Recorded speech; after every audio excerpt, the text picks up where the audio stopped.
आज मु ଯୌତୁକ ପ୍ରଥା ଉପରେ ଏକ କବିତା ପଢ଼ିବାକୁ ଯାଉଛି।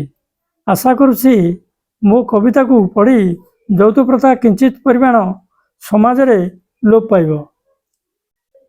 ଯୌତୁକ ପ୍ରଥା ଆଜି ଆମ ଦେଶର ସମାଜରେ ବହୁଜନ ବିଭିନ୍ନ ସମସ୍ୟାରେ ସର୍ବେ ସମ୍ମୁଖୀନ। ଯୌତୁକ ଅବଶ୍ୟ ଅଟେ ଅନ୍ୟତମ ପ୍ରଥା। ବିଷାଦ ଅଶ୍ଳୀଳ କାହାଣୀର କଥା। ବିବାହ ପ୍ରଥା ଏକ ସାମାଜିକ ବନ୍ଧନ। ପ୍ରସ୍ତାବ ଗଲା ପରେ ଆସେ ବନ୍ଧୁ ମିଳନ। ଦୁଃଖୀ ଜନତାଙ୍କ ପାଇଁ ଅଭିଶାପ ନିଶ୍ଚିତ। ସାମାଜିକ ନୀତି ଏହି କରେ କଳୁଷିତ। କନ୍ୟା ପିତା କରିବାର ପାତ୍ର ମନୋନୀତ। ଅର୍ଥଦାନ ଅଳଙ୍କାର ଦିଅନ୍ତି ବହୁତ। ଆଉ ବ୍ୟବହାର ଉପକରଣ ଯେତକ ଏସବୁ ଜିନିଷକୁ କହନ୍ତି ଯୌତୁକ। ସାମାଜିକ ଅଂଶ ରୂପେ ଏହା ପରିଣତ। ବର୍ତ୍ତମାନ ଚଳଣିରୁ ହୁଏ ଅବଗତ।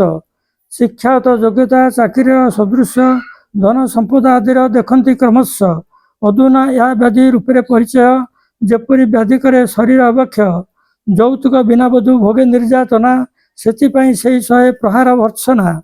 ସହି ନ ପାରି ଆରତ ଯନ୍ତ୍ରଣା ସಮೇତ ଆତ୍ମହତ୍ୟା କରେ ବଧୂ ହୋଇ ବିଚଳିତ। ବଧୂ ନିର୍ଯାତନ କରଣ ସମ୍ବାଦ ମାନ ପ୍ରତିଦିନ ସମ୍ବାଦପତ୍ରରେ କରେ ମଣ୍ଡନ।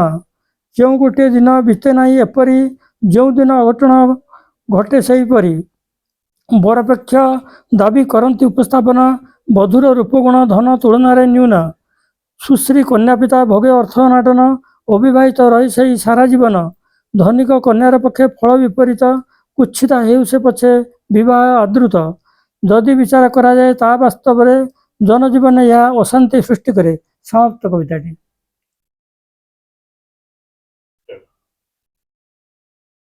ଯଦି ଏହି କବିତାଟି ଆପଣଙ୍କୁ ଆଗ୍ରହ କରେ ଆପଣ ଏହାକୁ ମନୋନୀତ କରିବେ ଏବଂ ଲାଇକ୍ କରିବେ, ସେୟାର କରିବେ ଏବଂ ମୋ କବିତାରେ ସବସ୍କ୍ରାଇବ୍ କରିବେ। ଜୟ ଜଗନ୍ନାଥ।